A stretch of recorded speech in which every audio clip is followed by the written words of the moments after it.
Well, good morning, everyone. Thomas Montgomery here. We get together most weekday mornings at this time, 8 o'clock Central, to talk about strategies, tips, techniques, share success stories, and support each of you.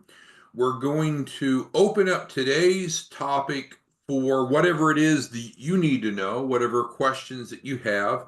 As is shared on the screen here, if all's going well, we have the Fundable Shelf Corporation flyer.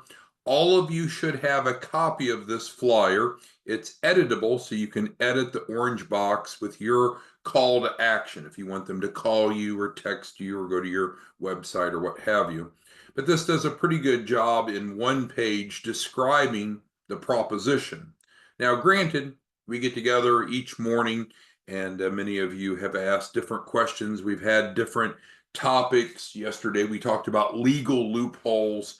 But let's open it up. If you can go ahead and type into the Q&A box, the question and answer box of Zoom, I can assist you. All right, so Kenya asked about landing pages, and that's great. So let's start with understanding we have two different types of distribution partners. Two different types of distribution partners. We have our affiliates and we have our white label partners. So let me bring my notepad up so we can see that. Do you all happen to see the notepad that I'm making notes on here? Anyone see that? Great, great. Okay. So two types of distribution partners. The reason I'm covering this is Kenya's asking a real simple question, but the answer depends. So we have affiliates and we have white label partners. So in both cases, we're still going out, we're educating, we're building financial literacy, we're enrolling clients in the Shelf Corp.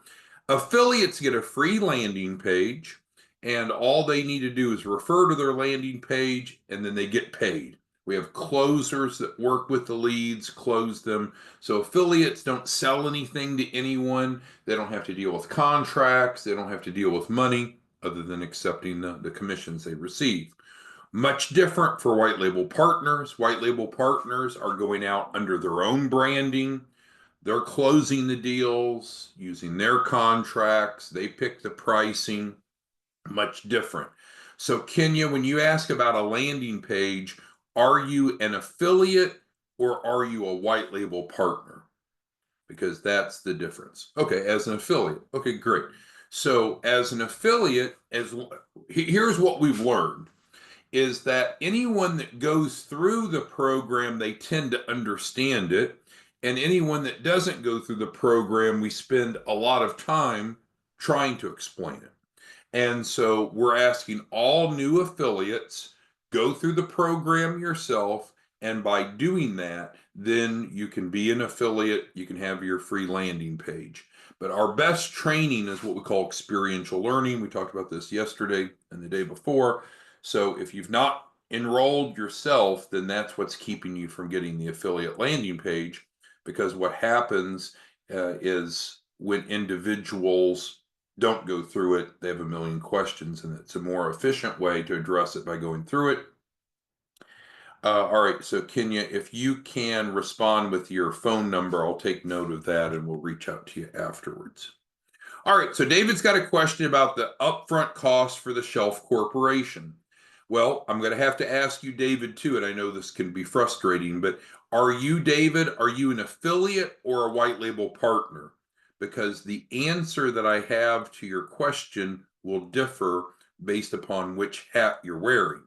Because our affiliates don't have the ability to set their own pricing. Affiliates just refer in, they don't sell anything, they don't pitch it, they just simply introduce, get out of the way, and get paid. So, David, are you a white label partner or are you an affiliate? Because the answer differs to which distribution partner role you're in. David, can you tell me, are you an affiliate or a white label partner? Because as a white label partner, you pick your own price. I don't know what your price is going to be. I don't know what it's going to be. You pick it. So you pick it here.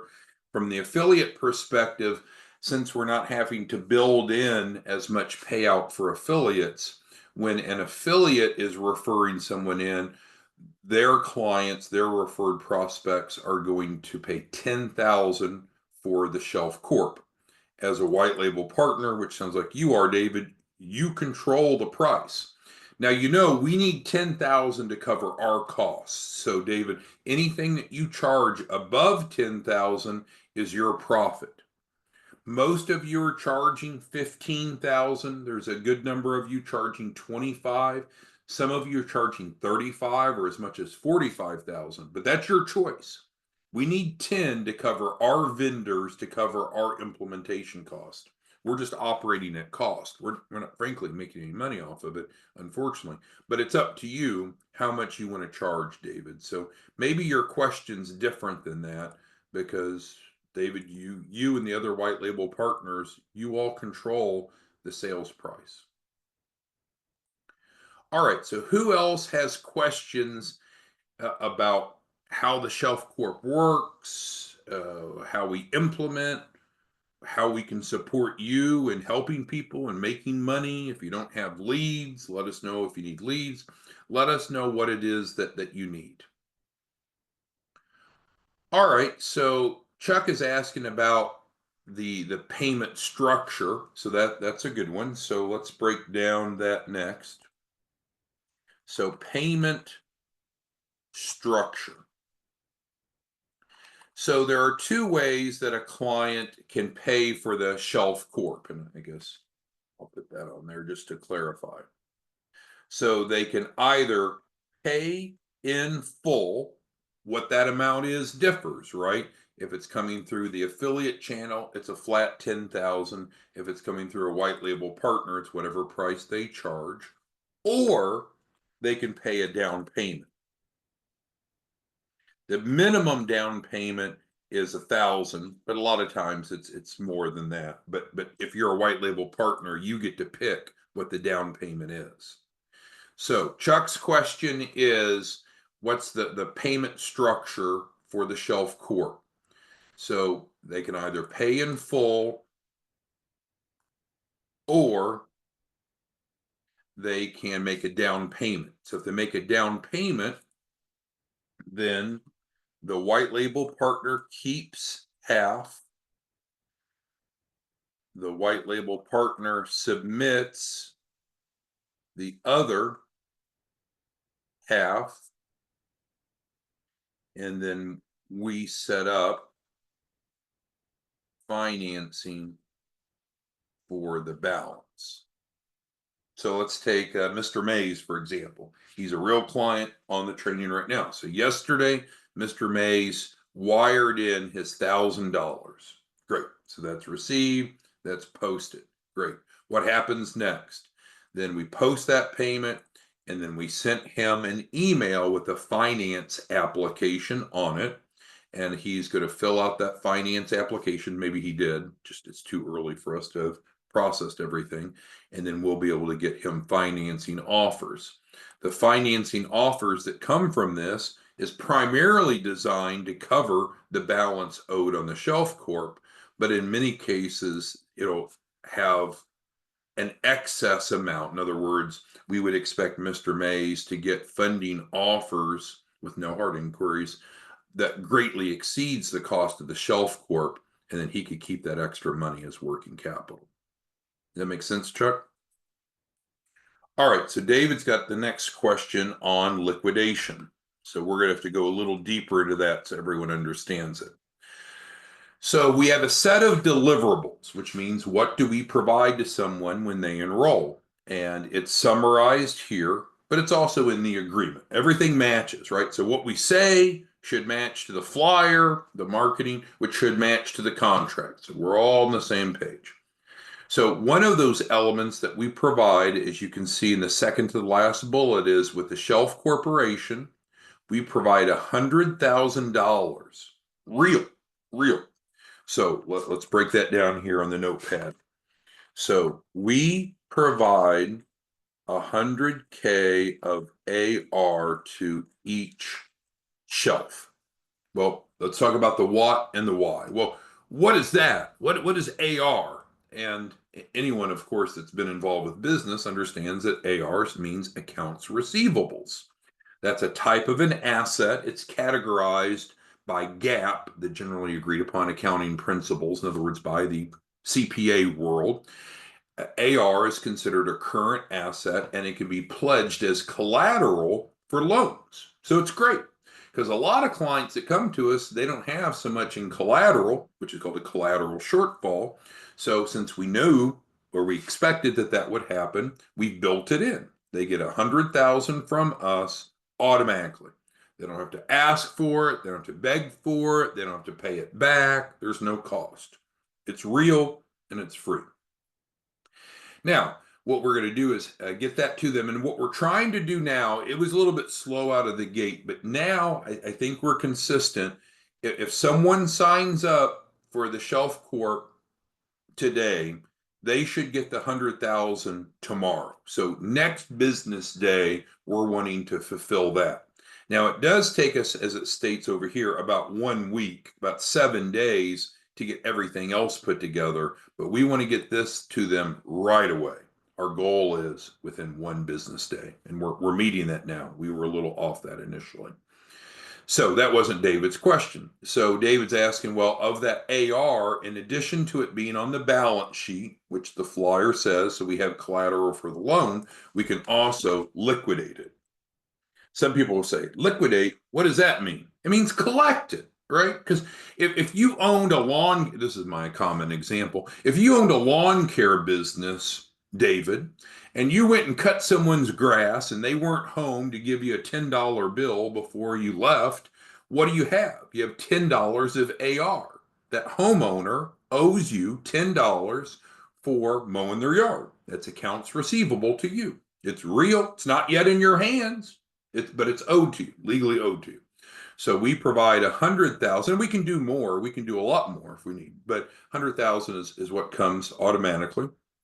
So get back to David's question is, well, let's talk about liquidation. So liquidation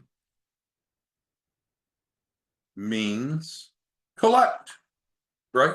So if David went and cut someone's yard, they owe him $10. That's great. But would David rather have the $10 than the AR? Of course. We'd all rather have cash than AR. AR is much better than having nothing, but cash is much better than AR. So we can provide the liquidation service for clients, which means we collect. We collect it for them. We're licensed and bonded, so we can do that. Some people they're mesmerized by that. It's like, whoa, you collect money? But of course, that's a big part of American finance is collecting money. There's billing and collection companies of all different sizes, all different industries. Shouldn't be a surprise. So he's asking, and this was all the preface. Now I'm getting to his question, what's the charge?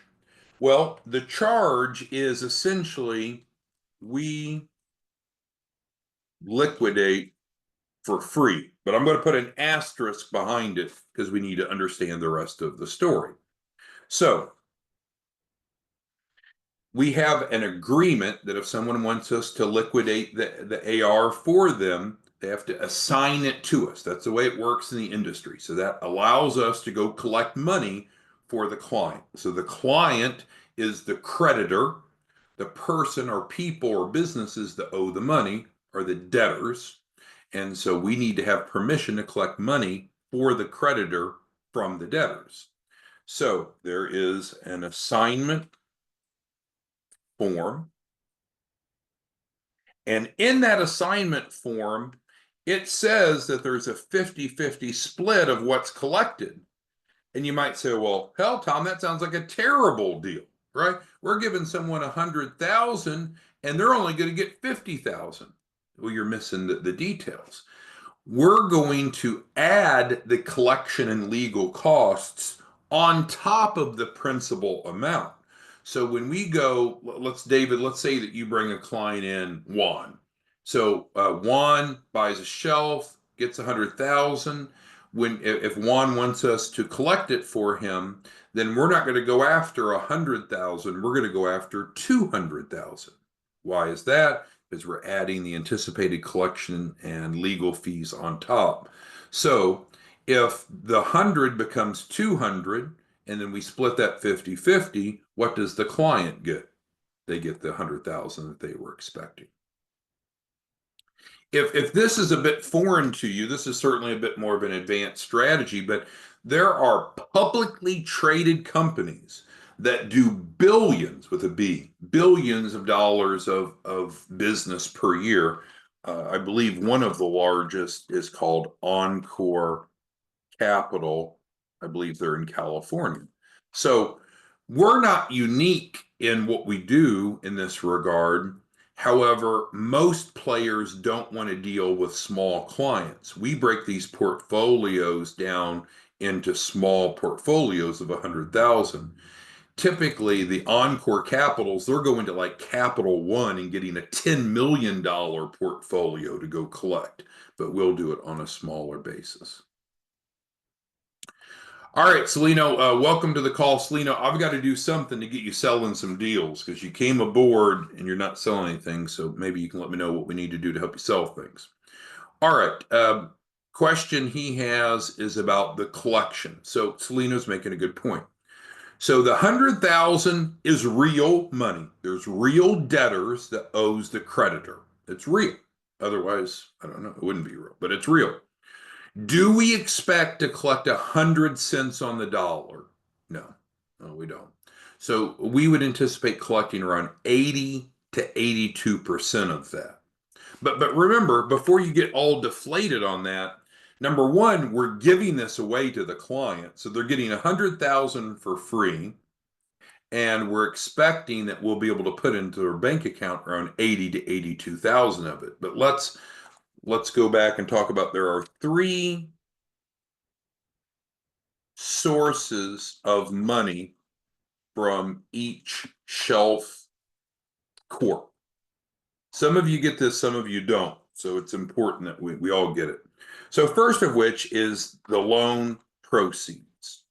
Often, not always, but often people buy a Shelf Corp because their goal is to go get a loan, SBA or otherwise. So that's number one. What we've been talking about here for the last couple of minutes is not that. We're talking about AR liquidation, which is on top of this. So let's say they just did the normal Shelf Corp. We would probably go for $100,000 loan, which is the amount we guarantee, by the way. We can do higher. It's not unusual to do more, but 100,000, oops, I should have a dollar sign, is what's guaranteed. There's the AR liquidation, which has the potential of bringing on an extra 100,000. Although, as Celino asked, we probably won't collect everything that's owed. We'll probably collect around 82%. And then the third source of income from each shelf is earned income. So what's important to understand is these Shelf Corps, they're real businesses. They're ready to start conducting business the next day. And in fact, they should be bringing in at least 1,000 per day immediately. So the value proposition to the client of getting a Shelf Corp is, hey, you want business funding, right? Right. Is your current business fundable? So either they don't have a business or the business they have is not fundable. Great. We can fix it. We've got a solution to that. The fastest, the easiest, the cheapest way for us to fix that is to get you into a Shelf Corp. Now, you got to buy a Shelf Corp, but we reimburse the cost of the Shelf Corp back after you go through funding, which we've not even discussed. So literally, yes, they're paying for this, but we reimburse them. They get all the money back for the Shelf Corp. That's a pretty big deal. But separate from that, the benefits from the Shelf Corp is we create a fundable business so we can get a loan, which is usually their primary carrot, primary goal that they have. In addition to that, we're going to help you liquidate the AR, which we give you. And in addition to that, this is a real business designed to start making money right away. So when you look at these proceeds Plus the fact, let's not forget, we reimburse the purchase price of the Shelf Corp. So they end up getting this back as long as they work with us on funding, and they have these other income streams. So maybe it's me, but if this isn't a really good deal to you, then you need to ask some more questions because you and I are not on the same page. This is a fucking great deal, right? They want funding. They don't qualify, so we give them a business that is fundable. We guarantee funding. Plus, we give them 100,000 of AR so they have collateral. That's part of being fundable, and we help them liquidate that. Plus, it's a real business. This is the most frustrating thing to me, and I know you don't care about what frustrates me. I guess the term people use is pet peeve. I don't like that term, but people somehow they don't even focus on making money. It's like, what do entrepreneurs do? We solve other people's problems. We provide goods or services that solves other people's problems. That's what entrepreneurs do. Well, I know everyone well, not everyone, but most people have a dream, a passion of what they want to do, and that's fine. But we're not wasting their time. When we deliver a Shelf Corp, it is ready to start making money today. And somehow people discredit that. And it frustrates me because I think it's either financial illiteracy, ignorance, or laziness that people dismiss it. And I live in a glass house, so I'm not going to throw any stones at any of you. But there's several of you that have bought Shelf Corps that's on this Zoom right now. And I feel like you're ignoring this. Some of you are ignoring this, but most of you are ignoring this. Craziness. So Juan says he doesn't understand. Juan, you're missing the point. It's my fault. A shelf corporation, it's a real business. It's not monopoly money. It's a real business that we're giving them, or I guess selling them. So it has the business entity, it has the business plan, it has the commercial, it has everything. It's a business that makes money. It's a business that makes money. A lot of people that come to us, they don't have that. They don't have a business that's making money. And in addition to number one, which is what they're usually thinking about, we're including number two, and hell yeah, it's a business that makes money. It's a business that makes money. Look at your Juan, you bought a shelf, I think. Look at your business plan. Look at your financial projections. Let's go implement the business. It's like if you bought a Domino's pizza franchise. Juan, would you somehow be surprised that you could sell pizzas? Well, no, that's what it does.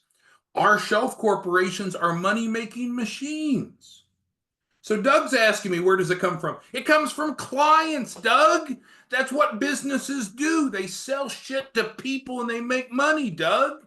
When you buy a shelf corporation, it's a real business. We sell shit to people and you make money. That's what businesses do. But that got heated, didn't it? Okay, so who else has a question about anything with the Shelf Corp? But we've covered some really great information. You all have asked some really good questions. We needed to make sure that we knew which role we're in as a distribution partner, because what we do and how we get paid is different, and that affects the cost to the client. We talked about the payment structure for someone buying a Shelf Corp, so we've covered that. We had someone that asked about liquidation, so we went into that, and we used an example, kind of a credibility statement, that what we're doing, obviously it's legal and ethical, but it's done by publicly traded businesses. And any business, you know this, any business that's publicly traded, they have to go through so much scrutiny that they have to be compliant. And we're essentially mimicking Encore Capital. And then we've clarified what's so important, which are the three sources of money that comes from each shelf. If you're any good at all, and forgive me for saying this, but some of you are our distribution partners If you can just explain this to people, you should make more money in 1 month than most people make in a year. It's crazy good. It's crazy good. I can't even count on one hand the number of you that have made at least 50,000 already this week, and today's Thursday morning. So if it doesn't make sense, we need to keep talking about it, because this is real, it's legal, it's ethical, and it's at some point it's going to have to move from my burden to you. If you don't get it, I don't know what else to do. All right, Juan asks about liquidation timeline. That's great. So let me ask you a question, Juan. Who owes you the 100,000? Who owes you? So I'm going to not answer your question with a question, but I want to confirm a basis of understanding. So Juan's asking, how long does it take to liquidate the 100,000? So I'm asking Juan, before I answer, who owes you that? When you answer me, debtors. That's right, debtors. So there's different debtors. There is no crystal ball of when each debtor will pay. There's not. There's not. We don't know. Take Corinthian here. Corinthian has bought 2 Shelf Corps from us, and frankly, she's not paid in full for either one of them. When will Corinthian pay for her 2 Shelf Corps? I don't know. I don't know. Corinthian, can you tell me? Tell us when you're going to pay. Right. So when it comes to collecting money, first you ask, and then you demand, and then you litigate, and you put their ass in court. You take them through discovery. Then you win the case because it's a breach of contract. You garnish their wages. You seize their assets. And if they don't comply, you file a motion to have them put in jail for 72 hours. So collecting money is a process. When each debtor will pay one, no one knows. No one knows, but what we're going to do is we're going to start nice, and then it's going to get more aggressive, and then it's going to be sticking our fist up their ass until they pay. We're going to use every legal means to get you the money, Juan. And that's not always real popular, right? Because there's an economic winner and an economic loser. When we get you your 100,000, you're happy, right? You're eating the caviar for dinner tonight as an appetizer. The people that have to pay you, the debtors, they don't like paying usually. So we have to look at this as adults and understand these are economic transactions. You all on this Zoom, live or recorded, you're the economic winners. You make a lot of money either through this process or by being a distribution partner. But collecting the money, we can go after it aggressively. Some people will pay fast. Some people will pay medium. Some people will have to file the lawsuit. Some will have to go litigate.